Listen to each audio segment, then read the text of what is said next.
SYL को लेकर पंजाब में सियासी लड़ाई दिन ब दिन बढ़ती जा रही है। तमाम विपक्षी पार्टियां सीएम भगवंत मान पर हमलावर हैं। इसी बीच भगवंत मान ने भी विपक्षी पार्टियों के नेताओं पर तंज कसते हुए जोरदार पलटवार किया है।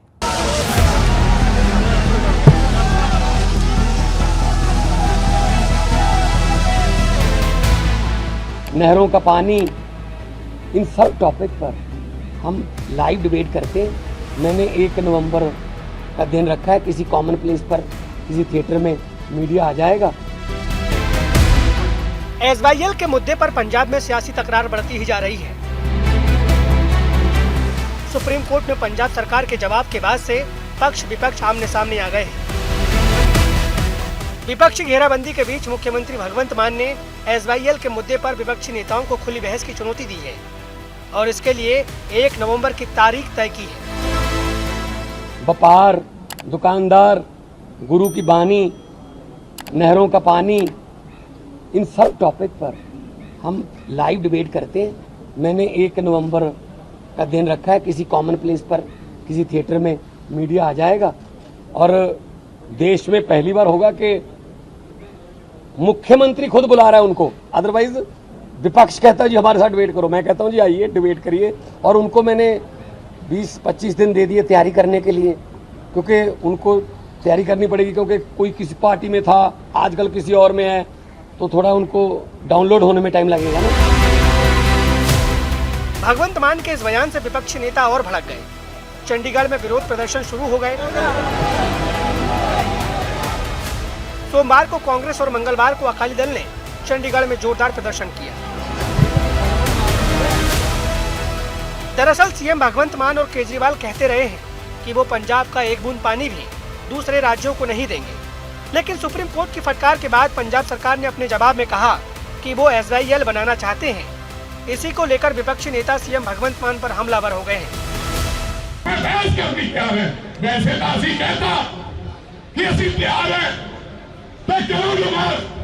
पर गल यह है, पहली बारी होया डेमोक्रेसी दे विच कोई सत्ताधारी सरकार विरोधियों को सवाल पूछ रही है। असीं हुण विरोधी ते चैन फर्ज तेरा बनदा है जवाब देना। सरकार तुसीं चला रहे हो, पंजाब का मुख्यमंत्री तुसीं हो। 3.5 करोड़ लोकां नूं ते पंजाब नूं ते पंजाब दी ओपोजिशन नूं तुसीं जवाब देना है। ठीक है, चंद मीडिया ने कि मेरे नाल आके तुसी गल करो। मैं क्या 10 तरीक ਨੂੰ ਅਸੀਂ ਥੋੜੀ ਕੋਠੀ ਆ ਰਹੇ ਹਾਂ ਤੇ ਅਸੀਂ ਸਾਰੇ ਅਕਾਲੀ ਦਲ ਦੀ ਸਾਰੀ ਲੀਡਰਸ਼ਿਪ ਤੇ ਯੂਥ ਵਿੰਗ ਵਾਲੇ ਅਸੀਂ ਸਾਰੀ ਲੀਡਰਸ਼ਿਪ ਉਹਨਾਂ ਕੋਲ ਚੱਲੇ ਆ ਡਿਬੇਟ ਕਰਨ ਵਾਸਤੇ ਤੇ ਮੈਨੂੰ ਆਸ ਹੈ ਕਿ ਉਹ ਕੋਠੀ ਤੋਂ ਬਾਹਰ ਨਿਕਲ ਕੇ ਸਾਡੇ ਨਾਲ ਡਿਬੇਟ ਕਰਨਗੇ। बीजेपी ने भी सीएम भगवंत मान पर जुबानी हमले तेज कर दिए हैं। बीजेपी के प्रदेश अध्यक्ष सुनील जाखड़ ने भी पूछा कि आखिर किसके जवाब में आकर उन्होंने सुप्रीम कोर्ट में अपना स्टैंड चेंज किया है। It is distraction and deception. ध्यान भटकाने के लिए, लोगों को धोखा देने के लिए एक इन्होंने रेड हेरिंग तौर से लोगों का ध्यान भटकाने के लिए किया। असल मुद्दा है कि पंजाब का जो टाइम टेस्टेड स्टैंड था सुप्रीम कोर्ट में, उसको इन्होंने डाइल्यूट किया। उसी कड़ी में बाद में इनके एडवोकेट जनरल ने कहा कि हम हरियाणा से या हमारे पड़ोसी सूबों से बातचीत करने को तैयार है। कौन सी बातचीत, किस बात का बातचीत करने जा रहे? पंजाब के पास पानी नहीं है तो बातचीत काहे की करेंगे? परंतु सत्ता का जो नशा है, मैं नशे, सत्ता के नशे की बात करता हूँ, बाकी नशे उनकी अपनी निजी लाइफ है, उस पर मैं कमेंट नहीं करता। अपना, उससे भी ज्यादा मैं समझता हूँ अपने पद की मर्यादा का ध्यान रखें तो बेहतर होगा। इस बीच सीएम भगवंत मान ने विरोधी पार्टियों पर पलटवार किया। उन्होंने तंज कसते हुए सोशल साइट्स एक्स पर लिखा,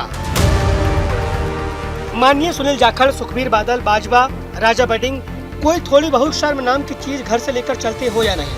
चांदी की कस्सी से टक लगाने वाली फोटो में कैप्टन के साथ बलराम जाखड़ भी खड़े हैं। देवीलाल ने हरियाणा विधानसभा में प्रकाश सिंह बादल की एसवाईएल के सर्वे करने की अनुमति देने की प्रशंसा की है। जहाँ तक पानी की बात है तो उसकी चिंता मत करो। बचपन में मेरी ड्यूटी खेत की निगरानी के लिए लगती थी कि खाल में कोई छेद न पड़ जाए। परमात्मा ने आज मेरी ड्यूटी खाल पर ही लगाई है। बस उस खाल का नाम सतलुज है। 1 नवंबर को अपने पुरखों द्वारा कुर्सी के लिए किए गए कुर्सीनामे जरूर साथ लेकर आना, ताकि मेरे वतन पंजाब के लोगों को भी पता चले कि कुर्बानी देने की बात कहकर कितनी बार उनकी कुर्बानी ली गई। पंजाब में एसवाईएल पर सियासी संग्राम छिड़ा है। और सीएम भगवंत मान मध्य प्रदेश में आम आदमी पार्टी के लिए चुनाव प्रचार कर रहे हैं। इसे लेकर भी अकाली दल की सांसद हरसिमरत कौर बादल ने सीएम भगवंत मान को घेरा है। अगले साल हरियाणा में विधानसभा चुनाव होने हैं। आम आदमी पार्टी को भी हरियाणा में चुनाव लड़ना है। ऐसे में हरियाणा को दरकिनार किया तो पार्टी को चुनावी नुकसान हो सकता है। हालांकि इस मुद्दे पर विपक्ष आक्रामक है तो पंजाब सरकार भी एक्शन के मोड में है। 1 नवंबर को खुली बहस हो न हो, उससे पहले ही पंजाब सरकार ने 20 और 21 अक्टूबर को विधानसभा का विशेष सत्र बुला लिया है। इससे साफ है कि एसवाईएल पर सियासी बार पलटवार और तेज होने वाले हैं। आज तक ब्यूरो। पंजाब से लेकर हरियाणा तक फिर से पराली जलने लगी है, जो हमारी सेहत के लिए चिंता का सबब बन चुकी है। पराली का धुआं केवल शहर को बीमार नहीं कर रहा है, बल्कि किसानों की सेहत भी खराब कर रहा है। इसी बीच एम्स के एक रिसर्च में सामने आया है कि हवा में घुला हुआ जहर हमें डायबिटीज का मरीज भी बना सकता है।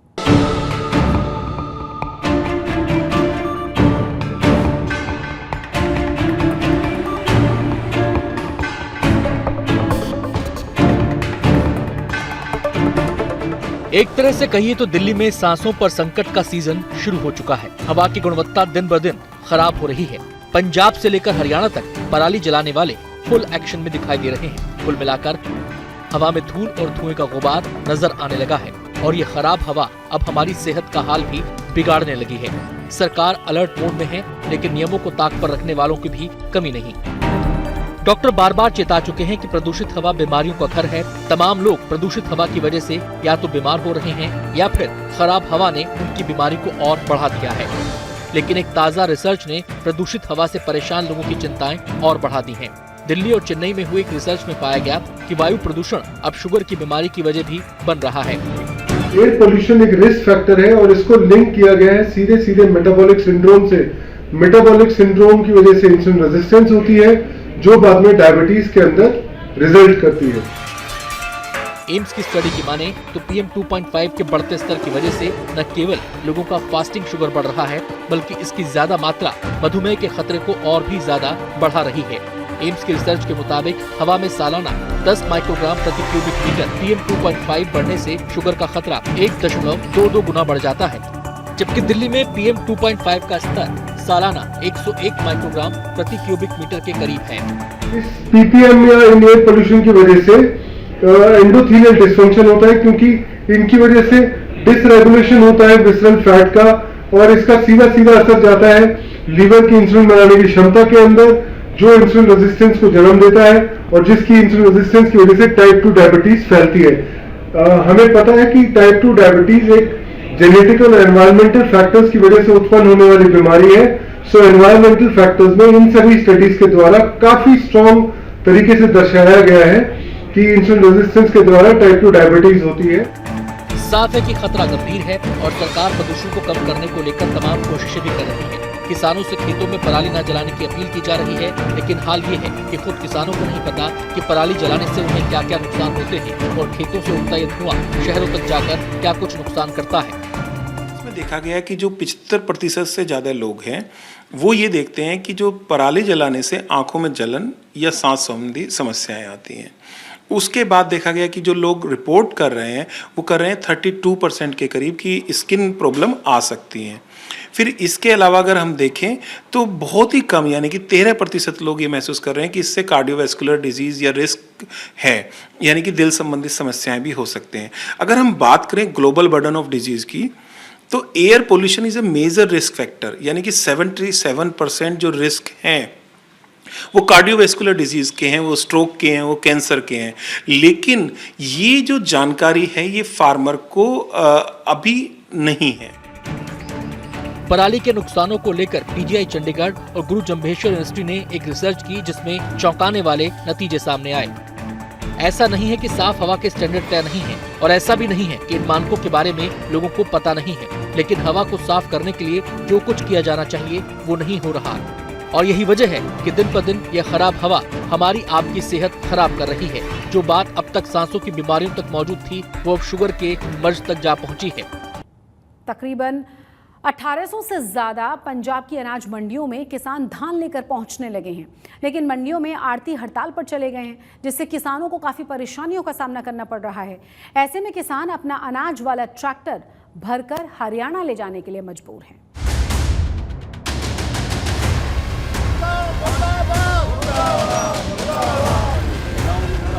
लोक एकता जिंदाबाद, जिंदाबाद, जिंदाबाद, संगरूर मंडी मुर्दाबाद, मुर्दाबाद, मुर्दाबाद। पंजाब की अनाज मंडियों में आड़ती हड़ताल पर है, जिससे किसानों का गुस्सा आसमान पर है। संगरूर की अनाज मंडी में पहुंचे किसानों ने आड़तियों की हड़ताल को लेकर नाराजगी जताई और सरकार के खिलाफ जमकर नारेबाजी की। ਹੁਣ ਕਿੰਨੀ ਫਸਲ ਚੱਕ ਕੇ ਲੈ ਕੇ ਜਾ ਰਹੇ ਹੋ ਤੋਂ? ਅਸੀਂ ਉਰੋਂ ਲੈ ਕੇ ਜਾ ਰਹੇ ਹਾਂ ਆਪਣੀ ਜੀਰੀ। ਸਾਰੇ ਕਿਸਾਨਾਂ ਨੇ ਅਸੀਂ ਇੱਕ ਗੱਲ ਕਰੀ ਆ, ਜਦੋਂ ਸਾਡੀ ਬੋਲੀ ਨਹੀਂ ਲੱਗਦੀ ਵੀ ਅਸੀਂ ਉਰੋਂ ਜੀਰੀ ਲੈ ਕੇ ਜਾਈਏ। ਹੁਣ ਕਿਵੇਂ ਦੇ ਦਿਓ? ਹੜਤਾਲ ਆੜਤੀਆਂ ਦੀ ਆ, ਪਰੇਸ਼ਾਨ ਕਿਸਾਨ ਹੋ ਰਹੇ ਨੇ, ਕੀ ਕਹਿਣਾ ਚਾਹੁੰਦੇ? ਹੜਤਾਲ ਦੇਖੋ ਜੀ, ਆੜਤੀਆਂ ਦੀ ਆ। ਜੋ ਆੜਤੀਆਂ ਵਾਲਾ ਸੈਂਟਰ ਸਰਕਾਰ ਨਾਲ ਕੋਈ ਇਹਨਾਂ ਦਾ ਆਸਮੇ ਹੋਊਗਾ ਹਿਸਾਬ ਕਿਤਾਬ, ਉਹ ਇਹਨਾਂ ਨੇ 2 ਮਹੀਨੇ ਪਹਿਲਾਂ ਕਰਨਾ ਸੀਗਾ, ਕਿਉਂਕਿ ਹੁਣ ਜਦੋਂ ਸਾਡੀ ਫਸਲ ਆ ਜਾਂਦੀ ਹੈ ਜ਼ਿਮੀਂਦਾਰ ਦੀ, ਉਦੋਂ ਤਾਂ ਮਨਜ਼ੂਰਾਂ ਨੂੰ ਯਾਦ ਆ ਜਾਂਦਾ ਵੀ ਅਸੀਂ ਹੜਤਾਲ ਕਰ ਦਈਏ। पंजाब की 1800 से ज़्यादा अनाज मंडियों में किसानों का धान आना शुरू हो चुका है, लेकिन मंडियों में खरीद नहीं हो पा रही है, क्योंकि पहले मजदूर हड़ताल पर थे, अब आड़तियों ने हड़ताल शुरू कर दी है। रोज रोज की हड़ताल से परेशान किसान अपनी फसल उठाकर हरियाणा ले जाने को मजबूर है, क्योंकि हड़ताल की वजह से किसानों की फसल को खराब होने का डर सता रहा है। ਕਾਰਨ ਕੀ ਹੈ? ਕਹਿੰਦੇ ਹੜਤਾਲ ਆ ਸਾਡੀ। ਹੁਣ ਹੜਤਾਲ ਸਰਕਾਰੀ ਹੋਊ, ਪ੍ਰਾਈਵੇਟ ਤਾਂ ਨਹੀਂ ਹੜਤਾਲ। ਤਾਂ ਹੁਣ ਜਮੇ ਕੰਮ ਬੰਦ ਹੋ ਗਿਆ। ਜਮਾ ਕੰਮ ਬੰਦ ਹੋ ਗਿਆ। ਹੁਣ ਲੋਕ ਅੱਕ ਕੇ ਇਥੋਂ ਜੀਰੀ ਚੱਕਣਗੇ, ਹੋਰ ਕੀ ਕਰਨਗੇ? ਕਿੰਨੀ ਫਸਲ ਲੈ ਕੇ ਆਏ? ਫਸਲਾੜੀ 4 ਕਿੱਲੇ ਆਂਦੇ ਜੀ। ਤਕਰੀਬਨ ਕਿੰਨੇ ਕਿਸਾਨ ਨੇ ਜਿਹੜੇ ਪਰੇਸ਼ਾਨ ਹੋ ਰਹੇ ਨੇ? ਸਾਰੀ ਮੰਡੀ ਹੋ ਰਹੀ ਹੈ ਜੀ। ਠੀਕ ਹੈ। ਕੀ ਕਹਿਣਾ ਚਾਹੁੰਦੇ ਹੋ? ਤੁਸੀਂ ਰੱਖਦੇ ਹੋ, ਵੇਟ ਕਰਦੇ ਹੋ ਤਾਂ ਫਸਲ? ਅਸੀਂ ਤਾਂ ਕਹਿੰਦੇ ਵੀ ਸਾਡਾ ਸਹੀ ਮੁੱਲ ਮਿਲ ਕੇ ਸਾਡੀ ਵਿਕ ਜੇ, ਅਸੀਂ ਕਾਹਨੂੰ ਚੱਕੀਏ? ਠੀਕ ਹੈ। ਫਸਲ ਲੈ ਕੇ ਜਾ ਰਹੇ ਹੋ? ਫਸਲ ਫਿਰ ਜਾਵਾਂਗੀ ਜਦੋਂ ਸਾਡੀ ਵਿਕੂ ਨਹੀਂ। ਕਿੱਥੇ ਲੈ ਕੇ ਜਾਓਗੇ? ਜਿੱਥੇ ਵੀ हरियाणा चले जाएंगे, जिथे साडी विकू उत्थे लेके जावांगे। मंडियों में काम ठप पड़ा है, किसान परेशान है, अपना अनाज पड़ोसी राज्य हरियाणा में ले जाने को मजबूर है। लेकिन पंजाब के फूड सप्लाई मंत्री लालचंद कटारूचक कह रहे हैं कि सब चंगा सी। वो दावा कर रहे हैं कि पंजाब की सभी मंडियों में धान की खरीद हो रही है। अभी तक 12 लाख मीट्रिक टन धान मंडी में आ चुका है, जिसमें 11 लाख से ज़्यादा मीट्रिक टन धान की खरीद हो चुकी है। ਸੋ ਲਗਾਤਾਰ ਜਿਹੜਾ ਪੈਡੀ ਦਾ ਸੀਜ਼ਨ ਹੈ, ਡੇ ਬਾਈ ਡੇ ਉਹ ਪੀਕ ਤੇ ਜਾ ਰਿਹਾ ਹੈ। ਸੋ ਬੜਾ ਜਿਹੜਾ ਪ੍ਰਬੰਧਾਂ ਦਾ ਸਵਾਲ ਹੈਗਾ, ਕਿਉਂਕਿ ਲਗਭਗ 8 ਲੱਖ ਕਿਸਾਨ ਇਹਨਾਂ ਦਿਨਾਂ ਦੇ ਅੰਦਰ ਮੰਡੀ ਤੋਂ ਸਫ਼ਰ ਕਰੇਗਾ। ਸੋ ਉਹਦੇ ਲਈ ਅਸੀਂ 1854 ਮੰਡੀਆਂ ਜਿਹੜੇ ਖਰੀਦ ਕੇਂਦਰ ਨੇ ਪੰਜਾਬ 'ਚ ਬਣਾਏ ਆ। ਸੋ ਹੁਣ ਤੱਕ ਪੰਜਾਬ ਦੇ ਅੰਦਰ 12 ਲੱਖ ਮੀਟ੍ਰਿਕ ਟਨ ਜਿਹੜਾ ਉਹ ਝੋਨਾ ਮੰਡੀਆਂ 'ਚ ਆਇਆ। सरकार के अपने दावे हैं, लेकिन मुख्यमंत्री भगवंत मान की होम डिस्ट्रिक्ट में किसान बेबस है। अब देखना होगा कि सरकार आड़तियों की हड़ताल कब तक खत्म करवा पाती है। संगरूर से बलवंत सिंह बिक्की के साथ आज तक ब्यूरो। पाकिस्तान में इंडिया के मोस्ट वांटेड आतंकी शाहिद लतीफ की हत्या कर दी गई है। शाहिद पठानकोट हमले का मास्टरमाइंड भी था। बताया यह जा रहा है कि अज्ञात हमलावरों ने सियालकोट में उसकी गोली मारकर हत्या की है। एनआईए ने यूएपीए के तहत शाहिद के खिलाफ केस दर्ज किया था और वो भारत सरकार के लिस्टेड आतंकवादियों में से एक था। शाहिद लतीफ पाकिस्तान के पंजाब प्रांत के गुजरावाला का रहने वाला था और जैश ए मोहम्मद से जुड़ा हुआ था। शाहिद लतीफ को 12 नवंबर 1994 को गिरफ्तार किया गया था और भारत की जेलों में 16 साल की सजा काटने के बाद साल 2010 में पाकिस्तान उसे भेज दिया गया था। आज सुबह फजर की नमाज के दौरान एक अंदोनाक वाक़या पेश आया। नूर मस्जिद मंडी की गोराया थाना सदर डस्का ज़िला सियालकोट में ये वाक़या है। अननोन गनमैन आए हैं अंदर, उन्होंने फायरिंग की है। इसको हम टारगेट किलिंग भी कह सकते हैं और टेररिज्म तो डेफिनेटली इसको हम ट्रीट कर रहे हैं। इसमें शाहिद साहब की और साथ हाशिम साहब थे, उनकी इंतकाल हो गया और तीसरे जो मजरूब हैं उनका इलाज जारी है, अब्दुल अहद साहब। पाकिस्तान में इंडिया के मोस्ट वांटेड आतंकी शाहिद लतीफ की हत्या कर दी गई है। शाहिद पठानकोट हमले का मास्टरमाइंड भी था। बताया यह जा रहा है कि अज्ञात हमलावरों ने सियालकोट में उसकी गोली मारकर हत्या की है। एनआईए ने यूएपीए के तहत शाहिद के खिलाफ केस दर्ज किया था और वो भारत सरकार के लिस्टेड आतंकवादियों में से एक था। शाहिद लतीफ पाकिस्तान के पंजाब प्रांत के गुजरावाला का रहने वाला था और जैश ए मोहम्मद से जुड़ा हुआ था। शाहिद लतीफ को 12 नवंबर 1994 को गिरफ्तार किया गया था और भारत की जेलों में 16 साल की सजा काटने के बाद साल 2010 में पाकिस्तान उसे भेज दिया गया था। आज सुबह फजर की नमाज के दौरान एक अंदोनाक वाक़या पेश आया। नूर मस्जिद मंडी की गोराया थाना सदर डस्का ज़िला सियालकोट में ये वाक़या है। अननोन गनमैन आए हैं अंदर, उन्होंने फायरिंग की है। इसको हम टारगेट किलिंग भी कह सकते हैं और टेररिज्म तो डेफिनेटली इसको हम ट्रीट कर रहे हैं। इसमें शाहिद साहब की और साथ हाशिम साहब थे, उनकी इंतकाल हो गया और तीसरे जो मजरूब हैं उनका इलाज जारी है, अब्दुल अहद साहब।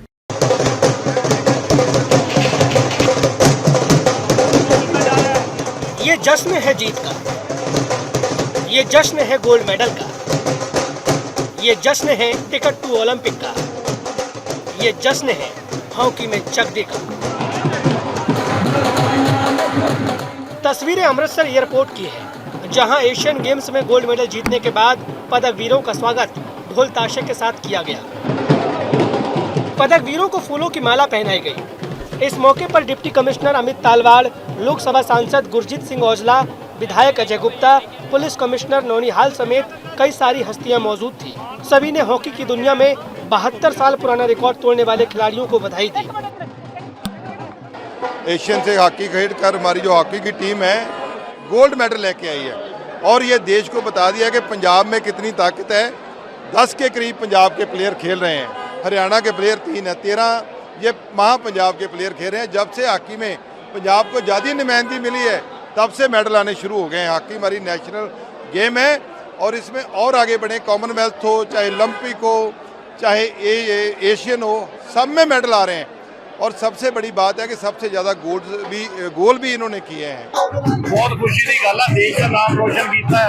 एशियन हॉकी दे विच गोल्ड मेडल भारत को मिला और छोटी जेतरी 5-1 नाल गोल्ड मेडल फाइनल दे विच जितया। खुशी का माहौल तुसीं देख रहे हो, सारा शहर आया लोग इन्हां नूं वेलकम करने वास्ते। नौजवानों नूं सेध मिलूगी सर?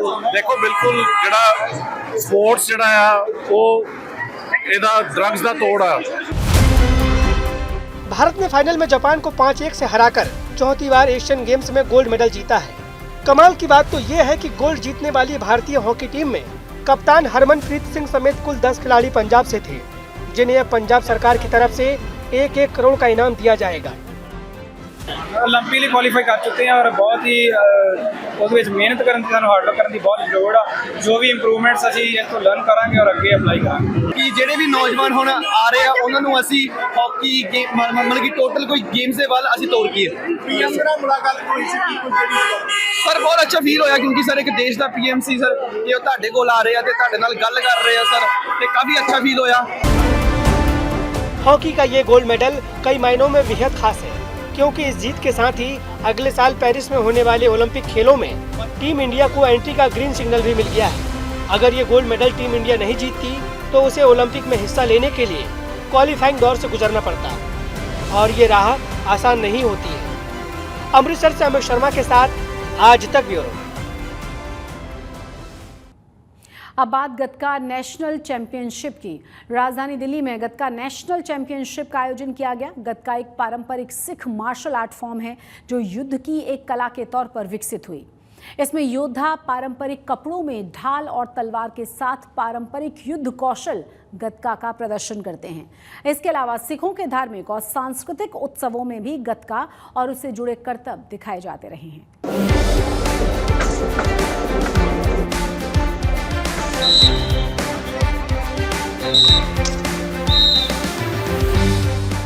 ये खेलों का उत्सव है, परंपराओं का उत्सव है, उस भाव जज्बात का उत्सव है जो आगे बढ़ने और जीतने का जुनून पैदा करता है। तस्वीरें दिल्ली के तालकटोरा स्टेडियम में चल रहे 11वें गतका नेशनल चैंपियनशिप की हैं। 2 दिन तक चलने वाले खेल के इस मेले में अलग अलग राज्यों के करीब 900 प्रतिभागी हिस्सा ले रहे हैं। National Gatka association of India, Gatka association Delhi और दिल्ली सिख गुरुद्वारा प्रबंधक कमेटी के सहयोग से इसका आयोजन कर रही है। गतका दरअसल एक पारंपरिक सिख मार्शल आर्ट फॉर्म है जो युद्ध की एक कला के तौर पर विकसित हुई। 1675 से 1707 के बीच गतका शैली विकसित हुई, जब सिखों के छठे गुरु श्री हरगोविंद साहिब जी ने सिख फौज तैयार की थी। सिखों की फौज तैयार होने के समय से ही ये पारंपरिक युद्ध शैली बन गई। पारंपरिक कपड़ों में ढाल और तलवार से पारंपरिक युद्ध कौशल गतका का प्रदर्शन किया जाता है। आत्मरक्षा के साथ साथ साहसिक खेल के तौर पर भी निहंग सिख गतका का इस्तेमाल करते रहे हैं। सिखों के धार्मिक और सांस्कृतिक उत्सवों में भी गतका और उससे जुड़े करतब दिखाए जाते हैं। फिर जूनियर कैटेगरी और सीनियर कैटेगरी में यहाँ गतका चैंपियनशिप हो रही है। खास बात यह है कि इसमें लड़कियों ने बढ़ चढ़कर हिस्सा लिया है। इसका आयोजन गतका एसोसिएशन के साथ दिल्ली गुरुद्वारा सिख कमेटी ने मिलकर किया है। और आप यहाँ अगर तस्वीरों में भी देखें तो देखिए 3 जो मैदान है वो बनाए हैं और वहाँ पर आपको गतका चैंपियनशिप नजर आ रही होगी। गतका को अब नेशनल गेम्स में शामिल कर लिया गया है और बहुत तेजी के साथ ये परंपरागत खेल युवाओं के बीच अपनी जगह भी बना रहा है। ये पहली बार दिल्ली गतका एसोसिएशन दिल्ली 11th नेशनल गतका चैंपियनशिप होस्ट कर रहे हैं और बड़ी खुशी की बात है, गर्व की बात है कि 14 स्टेट के बच्चे यहाँ कैपिटल ऑफ इंडिया में गतका खेलने के लिए पहुँचे हैं, जिसमें कम से कम 350 लड़कियाँ हैं। तो आप देख रहे हैं बहुत जोश है, खास करके जो और प्रदेशों से बच्चे आए हैं उनमें बहुत उल्लास है। 2 दिन की इस राष्ट्रीय गतका चैंपियनशिप में अलग अलग राज्यों के खिलाड़ियों को अपने हुनर का प्रदर्शन करने का मौका मिल रहा है। और गुड न्यूज ये कि इस बार लड़कियों के लिए भी अलग से प्रतियोगिताएं आयोजित की जा रही हैं।